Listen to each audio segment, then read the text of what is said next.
Nekateri bolniki z multiplo sklerozo si aplicirajo zdravila tudi subkutano. Takrat opažajo modre madeže in pa zatrdline na mestu vboda. A je kakšna možnost preprečiti zatrdlino in pa moder madež na koži? Ja, res je.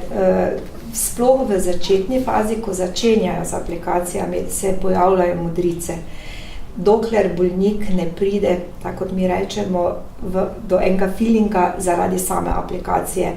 Se pravi, so modrice mogoče zaradi sile, ker pritisnejo preveč injektor na vbodno mesto, mogoče preveč stiskajo gubico, so bolj modrice iz tega razloga, ne zaradi same aplikacije zdravila.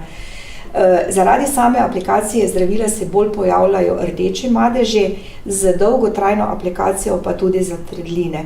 Mi bolnikom svetujemo, da ob aplikaciji si lahko pomagajo, če je mesto bolj občutljivo, z hlajenjem, dobijo v kompletu ene blazinice, ki jih imajo v hladilniku, dajo na vbodno mesto blazinico, da malo pohladijo mesto pred aplikacijo in eventualno po aplikaciji.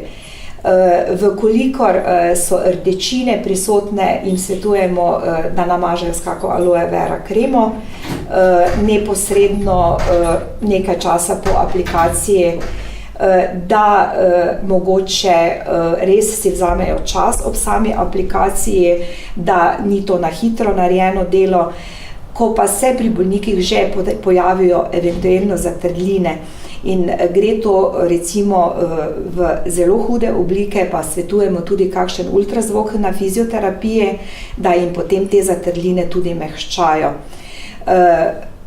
To je bilo, bom rekla, kar precej prisotno, tako smo kar veliko bolnikov napotili na fizioterapevtske obravnave ravno zaradi zatrdlin.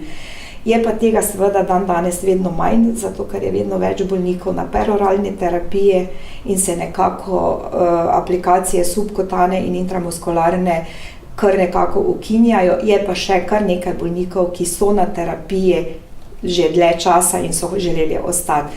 Imajo pa vedno možnost potem nas pokonzultirati, da pridejo k nam, pogledamo, se tudi kdaj pojavijo kakšne nekroze, takrat pa tudi kirurge prosimo za pomoč. In pa probamo tudi sproti svetovati, če vidimo, da bolnik nekaj narobe dela. Vsekakor je pa pač tisto, kar si bolnik lahko sam, hlajenje vbodnega mesta pred aplikacijo in po aplikaciji, pa nega kože seveda.